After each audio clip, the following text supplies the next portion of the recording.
2024년 성탄 축하 예배 오신 여러분 주님의 이름으로 환영합니다. 서로 옆에 분 앞뒤 분들 우리 축복하며 인사하겠습니다. 메리 크리스마스.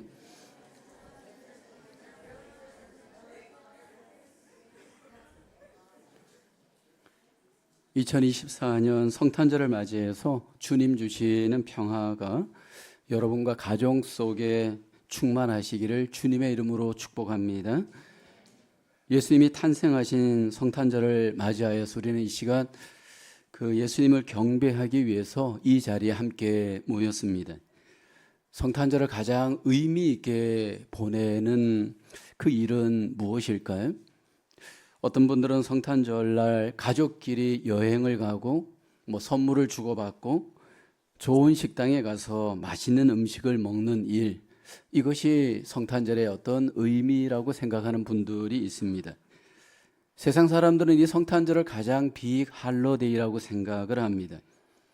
그러나 그리스도인들에게 성탄절은 예수님을 탄생한 그 예수님을 함께 기뻐하며 경배하는 날, 이것이 우리에게 가장 큰 의미입니다. 예수님을 과연 어떻게 우리가 경배해야 할까요? 성경에서는 먼저 이 땅에 오신 예수님을 경배하였던 최초의 경배자, 오늘 본문의 동방박사들이 소개됩니다. 이 동방박사들이 최초로 예수님을 이 경배한 일은 좀 의외입니다. 왜냐하면 당시에 구약 성경을 잘 알고 하나님을 잘 믿는다고 하였던 많은 유대인들이 있었습니다. 근데 이 땅에 오신 예수님을 먼저 경배한 것은 성경을 잘 알고 율법을 잘 지켰던 유대인들이 아니고 오히려 이방인들이었던 동방 박사들이었습니다.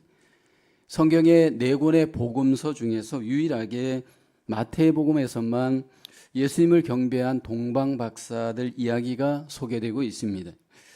하나님은 유대인이었던 마태를 통해서 마태복음서를 기록하고 또 이방인이었던 동방 박사가 바로 예수님을 경배한 사실을 우리에게 소개하면서 주목하고 있습니다.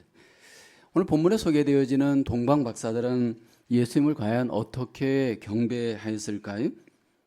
이 시간 함께 2024년 우리가 성탄을 맞아서 예수님을 경배하면서 어떻게 예수님을 경배해야 하는지 우리에게 좋은 모델이 됩니다.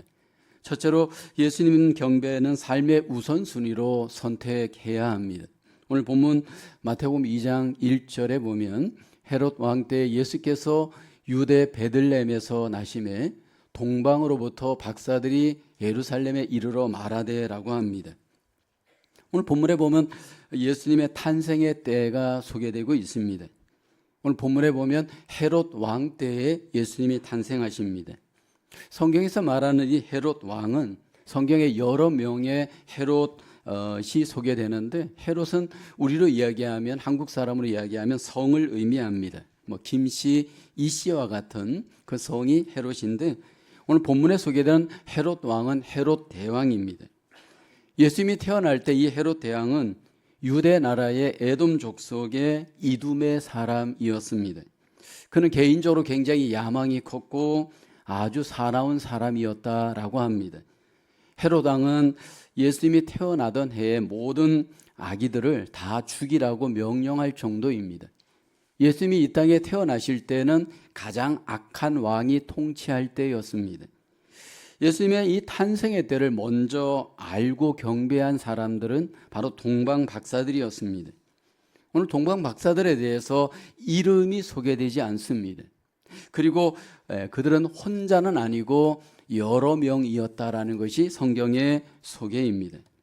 동방 박사들은 동방으로부터 유대의 예루살렘에 도착합니다. 여기서 말하는 동방은 어디일까? 정확하게 성경에서는 말하진 않지만 학자들은 이란이나 이라크나 어쩌면 인도가 아니었을까 추측을 합니다.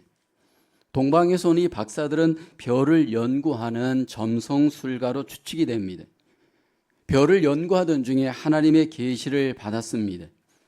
그리고 그들은 별을 보고 따라서 이제 예수님을 경배하기 위해서 왔습니다. 오늘 이 별을 따라왔을 때 그 별이 머문 곳, 바로 메시아이신 예수님이었습니다. 동방 박사들은 예수님을 경배하기 위해서 우선순위의 선택을 했습니다. 자신들의 직업과 삶을 뒤로 하고 목숨을 걸고 먼 나라에서 이스라엘까지 와서 이제 예수님을 경배합니다. 과연 어느 정도의 시간이 걸렸을까? 성경에서는 그 기간이 명시되진 않았지만 최소한 수개월의 시간이 분명히 소비되었을 것으로 예측됩니다. 오랜 시간을 내어서 예수님을 경배하기 위해 올 때 많은 고난의 대가를 지불했을 겁니다. 이것은 누가 알아주는 일이 아니었습니다. 예수님을 먼저 경배하는 일은 가족들로부터 비난을 듣고 원망을 들을 만한 일일 수도 있습니다. 예수님을 경배하는 일이 우선순위로 선택하는 것, 이 일이 과연 옳은 일인가? 어쩌면 여러분 그것이 그 삶의 망설일 수도 있었을 겁니다. 그렇지만 그들은 그 우선순위를 위해서 몸을 들였고 시간과 물질을 들이면서 경배에 참여하였습니다. 오늘 내 삶의 우선순위로 무엇을 경배할 것인가? 나의 몸을 우선순위로 어디에 바칠 것인가? 나의 시간을 우선순위로 어디에 바칠 것인가? 이것은 우리의 선택입니다. 가장 가치 있는 우선순위의 경배가 우리에게 무엇이 되어야 할까요? 오늘 이 동방 박사들의 우선순위의 삶은 예수님을 경배하는 삶이 우선순위로 정해졌습니다. 누가 예수님을 경배하는 일에 우선순위를 둘 수 있을까요? 동방 박사들이 아기 예수님을 우선 경배할 수 있었던 이유는 무엇일까요? 오늘 본문 2절을 보게 되면 동방 박사들의 고백이 소개됩니다. 유대인의 왕으로 나신 이가 어디 계시냐? 예수님을 유대인의 왕, 세상의 왕으로 오신 것을 그 마음에 확신하였기 때문입니다. 박사들은 그 나름대로 높임을 받을 수도 있는 위치에 있었지만 메시아로 오시고 왕으로 오신 예수님을 경배하는 일에 우선순위를 두었습니다. 여기에 예수님 메시아는 이제 만왕의 왕으로 우리의 왕으로 오신 분입니다. 예수라고 하는 이름의 뜻은 구원자 의미입니다. 마태복음 1장 21절을 보면 아들을 낳으리니 이름을 예수라 하라. 이는 그가 자기 백성을 그들의 죄에서 구원할 자이심이라 하니라. 예수님은 우리의 죄를 구원하기 위해 오신 만왕의 왕이십니다. 예수님은 우리를 죄에서 구원하시고 세상의 모든 사망에서 우리를 구원하신 메시아이십니다. 구약의 이스라엘 역사를 보면 많은 왕들이 있었습니다. 그 많은 왕들은 이스라엘 백성들을 바르게 인도해야 될 책임이 있었습니다. 그렇지만 그들은 백성들을 바르게 인도하지를 못합니다. 하나님께서는 이제 그 왕들을 통해서 어떤 예언을 하느냐 하면 다윗의 후손 중에서 많은 사람들을 죄로부터 구원할 메시아를 보내주실 것을 약속했습니다. 때가 차면 예수님께서 우리를 구원하시는 만왕의 왕으로 메시아로 오셨습니다. 예수님을 우선순위로 경배하는 저와 여러분들의 삶이 되기를 하나님은 기대합니다. 예수님께서 이 땅에 만왕의 왕으로 오시면서 우리를 구원하실 때 그 오심의 과정을 우리는 두 가지 측면에서 큰 특징을 봅니다. 첫째로 왕이신 예수님은 작은 마을에서 태어나십니다. 태어난 곳은 유대 땅 베들레헴이었는데 이 베들레헴은 사실 굉장히 작은 동네였습니다. 예수님께서 그 작은 곳에서 태어나시는 것은 이미 구약에 예언된 성경의 뜻을 이룸입니다. 미가서 5장 2절에 보면 이렇게 성경은 예언하고 있죠. 베들레헴 에브라다야 너는 유다 족속 중에 작을지라도 이스라엘을 다스릴 자가 내게서 내게로 나올 것이라. 그의 근본은 상고의 영혼에 있느니라. 유대 땅 시골의 그 베들레헴에서 만왕의 왕이신 예수님이 겸손하게 태어나십니다. 두 번째로 예수님은 아기로 이 땅에 태어나십니다. 하나님과 같은 본질이시고 본성이지만 예수님은 이 땅에 아기로 태어나십니다. 우리가 똑같은 육신을 입고 태어난 것은 우리의 육신에 죄악에 빠져 있는 우리를 구원하시기 위함입니다. 그래서 죄로 상한 우리의 삶, 우리의 그 모든 삶을 구원하기 위해 이 땅에 낮은 자로 아기로 오셔서 우리를 구원하셨습니다. 이제 2024년 성탄절을 맞이하면서 먼저 예수님이 우리의 구원자이심을 우리의 마음에 확신하길 원합니다. 예수님이 우리의 왕이신 것을 내 마음에 확신하기를 원합니다. 구원자이시고 우리의 왕이신 예수님을 믿는다면 다시 한번 내 삶의 우선순위를 예수님께 두며 경배하는 경배자로서 하나님 앞에 영광을 돌리시기를 주의 이름으로 축원합니다. 우리의 남은 생애가 예수님을 경배하는 삶의 우선순위로 삶의 예배자로 예수님을 경배하고 또 이런 공중 예배로 예수님을 경배하는 우선순위의 경배가 우리 속에 적용되어지는 저와 여러분 되어지기를 주의 이름으로 축원합니다. 둘째로 예수님 경배 바른 순종으로 합당하게 드려야 합니다. 동방 박사들은 별을 보고 순종하며 예수님께 경배했습니다. 2절에 우리가 유대인의 왕으로 나신 이가 어디 계시냐? 우리가 동방에서 그의 별을 보고 그에게 경배하러 왔노라 하니. 동방 박사들은 별을 보았습니다. 그 별은 하나님의 계시가 있었던 특별한 별이었습니다. 동방 박사들은 그 별을 따라 떠났고 예루살렘까지 왔고 궁극적으로는 베들레헴까지 가서 예수님을 경배했습니다. 동방 박사들은 유대인이 아닌 이방인이었습니다. 예루살렘에서 떨어진 이방에서 그들은 하나님이 그들에게 계시할 때 그 계시에 응답하였습니다. 자연 계시를 통해서 하나님께서 메시아가 태어날 것을 계시하셨습니다. 동방 박사들은 세 가지 측면에서 하나님 앞에 이용되었습니다. 첫째는 메시아를 탄생한 사실을 이 별을 통해 알리게 되고요. 둘째는 메시아께로 이 별이 인도하게 되어지고요. 그리고 결국 이 메시아에게 경배할 수 있도록 베들레헴까지 이 별이 인도합니다. 하나님께서 별을 통해서 메시아를 태어날 것, 또 인도하신 목적지까지 이 모든 것들을 경배할 수 있도록 사인을 보낼 때 그들은 예로 순종했습니다. 12절에 보면 최종적으로 꿈의 헤롯에게로 돌아가지 말라 지시하심을 받아 다른 길로 고국에 돌아가니라. 경배하고 난 뒤에는 헤롯에게로 가지 말라라고 하는 지시까지 받고 하나님의 뜻대로 순종함으로 자기의 길들을 갔습니다. 여기 보면 꿈에 그들에게 나타나서 이렇게 계시하시고 하늘에서 나타나서 계시하셨던 그 모든 하나님의 뜻에 동방 박사들은 순종하였습니다. 위험한 정황에서도 하나님의 뜻대로 순종했습니다. 예수님을 경배하는 데 있어서 믿음 생활을 하는 데 있어서 우리에게 가장 중요한 것은 하나님의 뜻대로 순종하는 일입니다. 바른 순종이 바른 경배를 갖게 합니다. 사람의 뜻대로 순종하는 것이 아니고 내 뜻대로 순종하는 것이 아니고 하나님의 뜻대로 순종하는 것이 바른 경배자의 모습입니다.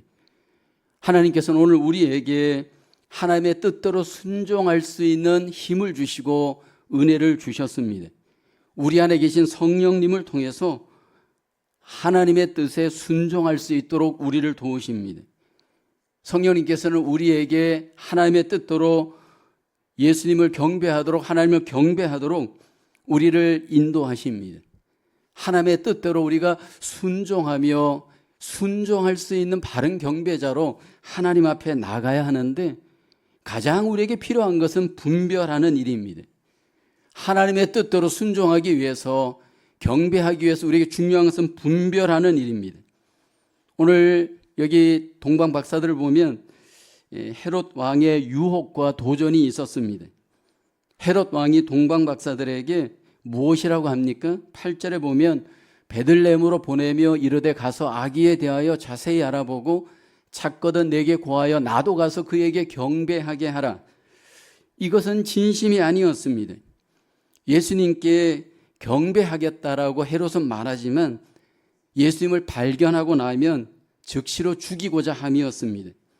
만약 여러분, 이 동방박사들이 이 뜻을 분별하지 못한다면 그들에게 위험이 올 수 있습니다.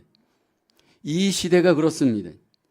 주님을 경배하지 못하도록 해록 같은 세상 권세의 도전이, 위험이 우리 앞에 있습니다. 주님을 경배하겠다라고 말은 하지만 주님을 경배하지 못하도록 여러분, 이 땅의 많은 권세와 이 땅의 것들이 우리를 유혹하고 도전하고 공격하고 있습니다. 미국에서 살고 있는 우리가 주님을 경배하는 일, 이것은 절대적인 일이지만 많은 경우에 자유로서 우리의 모든 경배를 제한하고 있고, 신앙을 강조하지만 신앙이 아닌 다른 것들로 하나님 앞에 우리를 경배하지 못하도록 알게 모르게 우리를 공격하고 있는 현실입니다. 우리가 세상에서 예수님을 경배하는 것은 바른 순종이 우리에게 요구되어집니다. 그러기 위해서는 우리에게 분별력이 요구됩니다. 주님의 뜻을 밝히 깨달아 아는 지혜가 바로 분별력입니다. 누가 주의 분별력을 갖고 우리가 주님을 경배할 수 있을까요? 오늘 본문에서는 하나님께서 별을 통해서 이 동방박사들을 인도하였다면 오늘 저와 여러분들은 깨어서 성령님의 인도를 받아야 할 줄로 믿습니다. 저와 여러분들이 성령님께 항상 깨어서 그 인도함을 받을 때 우리는 경배자로서 하나님 앞에 합당하게 영광을 돌리게 될 줄로 믿습니다. 우리가 이 본문에서 동방박사들이 이제 그 먼 길을 와서 예수님을 경배하고 또 돌아가는 그 과정에 사실 그 마음이 어떻게 깨어 있을 수 있었을까? 본문에는 기도했다라는 말은 없지만 깨어서 기도하지 않았다면 하나님의 그 뜻을 밝히 분별할 수 없었을 겁니다. 이 시대를 살아가는 우리 모두가 영원히 깨어서 성령님의 인도를 받을 때 분별력을 갖고 바른 순종으로 하나님 앞에 영광 돌리는 경배자가 되게 될 줄로 믿습니다. 바른 순종을 통해서 바른 경배자로 우리의 모두의 삶이 이 시대 가운데 하나님 앞에 영광을 돌리시기를 주의 이름으로 축원합니다. 세 번째로 예수님 경배에 정성을 다한 헌신으로 해야 합니다. 11절을 보게 되면 집에 들어가 아기와 그의 어머니 마리아가 함께 있는 것을 보고 엎드려 아기께 경배하고 보배합을 열어 황금과 유향과 몰약을 예물로 드리니라. 여기 동방박사들이 예수님께 경배하기 위해 정성을 다하여 황금과 유향과 몰약의 예물을 드렸습니다. 그 먼 길을 오는 것도 중요하고 또 몸을 들여 헌신하는 것도 중요한데 거기에 마음의 정성을 다해서 예물을 갖고 예수님을 경배했습니다. 여기 이 준비한 예물은 의미가 있습니다. 주석가들은 이 황금은 왕이신 예수님을 축하하는 예물로 봅니다. 그리고 유향은 예수님의 신성을 축하하는 예물로 의미를 두고 있고요. 몰약은 예수님의 인성을 축하하는 예물로 이해하고 있습니다. 이 세 가지의 예물은 그 당시에 가장 값지고 귀한 것이었습니다. 사실 동방박사들이 얼마나 부자였는지는 모릅니다. 그들의 재산이 얼마인지는 모릅니다. 그러나 그 비싼 예물을 갖고 준비해서 주님을 경배하기 위해서 드린 것은 이것은 결코 쉬운 일이 아닙니다. 먼 길을 올 때 경비도 많이 들 수 있었을 겁니다. 그러나 예수님을 경배하는 일에 이들은 마음을 다하여 예물을 준비해서 주님을 경배하였습니다. 주님 앞에 우리가 합당한 경배자로 나아갈 때 하나님이 먼저 우리에게 원하는 것은 마음입니다. 그런데 우리의 마음을 하나님 앞에 내볼 수 있는 외적인 것이 무엇일까요? 내 보물이 있는 곳에 내 마음이 있다 성경은 말씀을 합니다. 그래서 우리가 우리 자녀들 어린 시절부터 우리 아까도 어린이 설교할 때 그런 얘기를 했지만 가장 훈련을 해야 될 게 뭐냐면 드림의 훈련입니다. 받는 훈련이 아니고 하나님 앞에 드리는 드림의 훈련이 이것이 우리의 생활의 삶의 기초가 되어야 됩니다. 만왕의 왕이신 하나님 앞에 우리의 몸을 드려야 됩니다. 우리의 시간을 드려야 됩니다. 우리의 물질을 드리는 겁니다. 그것이 경배자의 자기 훈련입니다. 그런데 중요한 것은 이 드림의 가장 중요한 것은 물질의 많고 적음이 절대로 아닙니다. 하나님이 우리에게 원하는 것은 그 마음의 정성을 담아 믿음을 담아 하나님 앞에 드리는 겁니다. 그래서 성경에 보면 드림으로 인해서 하나님께서 경배를 받으시기도 하지만 잘못 드릴 때 하나님께서 그 드림에 대해서 분노하는 일도 있을 수 있습니다.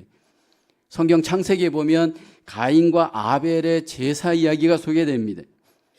아벨의 제사를 하나님이 받고 가인의 제사를 받지 않습니다.